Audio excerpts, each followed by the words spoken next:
Hey there, fellow navigators. So as you can see here, I'm a bit dirty today. We've been doing some work on the 58, basically doing some cleaning and starting to put the parts back on it and get things ready for fire up, which will be probably early April sometime. We've been having a lot of good weather lately, but I'm still not convinced that, we're not going to have a cold snap. And so we're not going to have any water here on site until at least the 1st of April. But in the meantime, we're getting a lot of the work done that we need to do to get the locomotive ready. And it's the stuff that we basically do every year. We're going to be cleaning out the tubes. I'll show you how we're cleaning out, how we clean the tubes out with the tube brush. We're going to clean out the smoke box, get all the rust and corrosion out of there, and get it ready to go. We're going to put the graphite paint on the smoke box door, so we'll show you how we're doing that. And talk about a couple other things that we have going on with the locomotive. Something we're going to put on the front end that you might like as we try to get everything ready to go for operation this year. And because we plan to operate 58 a lot more than we did last year, and we're going to try to go from the 400 passengers we had last year to at least 1,000 passengers this year. So I want that locomotive ready to go, and she's been a very reliable runner, and I want that to continue this year. So we're going to put a little bit of extra effort into it and do a little bit of extra work that it needs to get it in tip-top shape. We've already made the repairs to the valve gear. Found out the one problem that we had with it, and that machine work's been done. That valve's ready to go back in. The new 200 psi safety valve should be somewhere in transit on its way to us. So, well, at any rate, we'll take you out to show you the locomotive. It's a nice day today. It's about 40-45 degrees, but with a stiff wind, so it looks a lot nicer out there than the temperature actually is. All right, everyone, let's go out and play with the 58.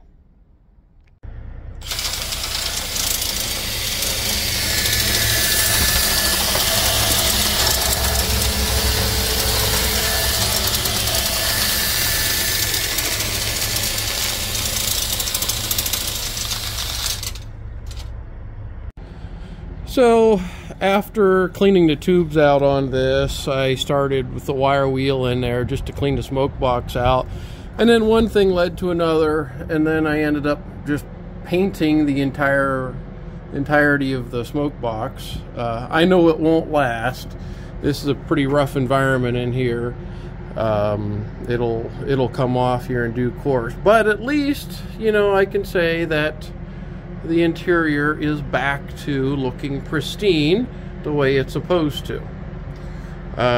Also painted the back side of the door, and now I'm going to give the smoke box front its annual coating of the graphite paint. So what do I use here for this? So I have, this is the Rust-Oleum high heat, and there's a little bit left in there, about 1/3 of a quart. So what I'll do now is I'm going to mix this flake graphite in there, and this is left over from a 5-gallon bucket of graphite I found in a steel mill. So I've had this stuff for years. It's real fine. And I'm just going to mix that 50-50 in with this, and then paint the smoke box door, and then go over it with a piece of Scotch-Brite, and then that will get me the the graphite coating that I need for the smoke box. So when it's mixed up, it's got quite a thick consistency, and you basically almost have to put it on like it's a putty. You know, spread it on like this more than trying to paint it on. Try to get it on somewhat thick, and then when this dries, then I can polish it, and that scuffs the black paint off of the graphite, and then you can start seeing the graphite come through. So that's basically what we do for the smoke box paint here. And it's messy, it gets all over the place, but it works. All right, so that's what it looks like with the paint on there, and it's still wet. Not too bad. So we'll polish that up when it dries, and she'll have a nice shine on her again. I think I'm going to get out the locomotive enamel and go over at least this part while I've got all this taken apart. Not going to do that today because it's at home in the basement, but I'll be doing that. Otherwise, I'm not going to do anything else on the front end. Oh, but there is one thing that we're going to be doing, and I don't know if you've ever really, you know, noticed, but I've never liked that coupler pocket. It's functional, it works, it does what we want, but it's butt ugly is what it is. So the other day I found these. Look at these. They're just the cutest thing you've ever seen. This is a half-size knuckle coupler made by McConway and Twirly in the 60s. And there's a long shank, and then there's a small shank variety. These are actual railroad couplers that were sold to Crown Metal Products. And our friend Ken Williams, who is the son of Burt Williams, who had Crown Metal Products, and who also, you know, of course, owned the J&L Porters. Well, Ken had these at home that they saved, and he donated them to us. He said that these were originally meant for use on their 3-foot gauge 440s for coupling the tender to the locomotive. So they're brand new, never been used, but I'm thinking that this long shanked one would work great on the front of 58. I have to extend it and add a weldment to the back that goes back to the to where the pivot point is on this locomotive. But we'll be able to swap out that other drawbar for this new drawbar with the knuckle coupler on it, which will look a lot better. We don't couple very often to the front of the locomotive, so you know, it's not really going to be a big deal, but I'm thinking that we might take one of the Carpenter cars and put a modified pocket on it so that this small coupler would fit into it. So if we do anything, you know, using the front end of the locomotive, like on the dirt trains, we can just take that you know, that Carpenter car and make sure that that end is coupled to the locomotive. So we'll at least have, you know, one coupling with the standard knuckle couplers. I wish it was possible to get more of these things. These are extremely rare anymore. I was so happy to find these two. You know, I'm going to use them, but, you know, the likelihood of finding additional pieces is just, you know, non-existent. We're not. I don't think we're going to find any very easily. Well, one of the other things we have going on back here, you know, that we have the black paint out, is doing some painting of the various components on the engine. I've got some more to do up in here, but at least got started with that. Haven't even touched the duplex pump yet. probably, I don't know, over the next couple of weeks. I know on a little bit warmer day, I'll start playing around with the plumbing on it. And then there's this access hatch I want to put into the side of the cab and cut that open and put a door in there so that we can get in to access this piping. This stuff is real hard to get to back in that space. It's even harder now with a duplex pump in the way. So that'll be a project for another day. And let's see, anything else going on around here? Oh yeah, there's the valve chest. I just got that valve back today from the machine shop. We'll get that stuck back in place and start putting all this back together. Get this ready for test runs. Now, when we have the valve back together, we'll take it outside and do the put it on all 4 dead centers and take our measurements and make sure they're all precise where they should be. Another thing that that we can do is the taking of the indicator cards, and I forget if I discussed it on an earlier video or not, but we're going to put an Crosby indicator on 58, one on each side, and take indicator cards. And to that end, I drilled and tapped holes into the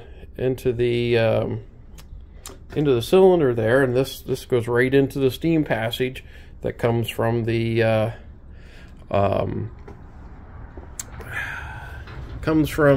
well, you see where that passage is right there. So that goes from there straight down and then comes through and right into the end of the cylinder. So we'll be taking steam right from the end of the cylinders. And you have this selector valve that you know, you can take a card from which side that you want. Of course, the indicator sits up on here. There's a reducing mechanism here as well. And then there will be a string that will run back to, we'll take one of these studs out, put a longer stud in, and there'll be a string attached to that to go up to this reducing mechanism to take the 16-inch stroke of the cylinder and then turn it into about this much motion to rotate the drum on the indicator. So, of course, we'll go over this more. I'm going to make a video the day that we do this. Now, when you're going up the track, you have to, how do you manually operate the indicator here? Because it's off the side of the locomotive. Well, you got to sit on the side of the locomotive going up the track to operate it. And so I came up with this, which is, you know, one of the seats out of the tender, and a piece of angle that's bolted into 3 of the cylinder head studs.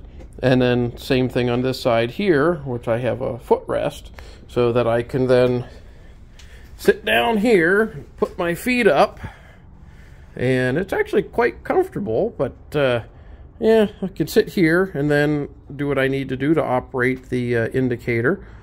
We have enough clearance on the side of the track that I'm not going to hit anything, but I'm still going to take the mast off of the switch stand there going into the engine facility just to be safe. But yeah, we'll do this on this side. I'm going to set up on the other side as well. I have enough components to do both sides at the same time, so that when we're running, we're not playing around bolting, you know, things on and all that. We'll get the locomotive out into position, and then I'll put the seat and the footrest on, and then we'll hook the indicators up and have all that ready to go, and then make our runs up the hill and see what we come up with. Ideally, you know, taking indicator cards will tell us how square the valves actually are, will tell us how much power we're making. You know, also will tell us a little bit of the health of the pistons and the rings and the bore and all that, and then basically give us an idea of the health of the locomotive. And having this set up the way it is, we'll be able to do this on a regular basis. Let's say maybe once a year we can take indicator cards and then see just see how the locomotive is doing. Is it, is it getting any worse, getting any better? How are the various repairs that we're making resulting in better performance? And also it's just a very good learning opportunity, because indicators are not used very much anymore. They were used for stationary steam engines, very rarely on steam locomotives.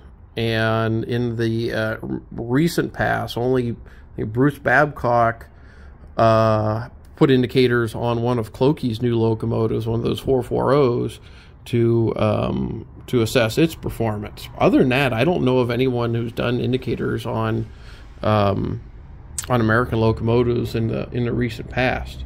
So, well, all right, everyone. So that's basically what we have going on with the 58 right now. I'm going to start putting tools away and head home and take a shower, and so I can, be clean again. So our season starts the first weekend in June, and we will be operating every Saturday in June and July, September and October, starting at 10 a.m. to 2 p.m. We also have steam locomotive experiences available just about every Sunday in June, July, September, October. I think I've got them on the website for at least June and July that you can sign up for. It's still $258. I mean, this is the best deal that you can get if you want to get around a operating steam locomotive. $258. We buy you breakfast. We buy you lunch. You get to operate, work with, fire, clean the 58 for about 5 to 6 hours during the day. It's something that we enjoy doing, and would very much like to do it with some of our supporters and watchers on the YouTube channel. We keep the price low on that, because if you're going to make the trip to Youngstown, you're going to have to pay all that, high cost of gas. Then you have to find a hotel to stay in, and meals and all that. And so you're going to have quite a bit of money wrapped up into it to begin with. So at $258, it's cheap enough where hopefully a few more of you will decide to come out and do it. I don't want the price to be an impediment to coming out and partaking with this.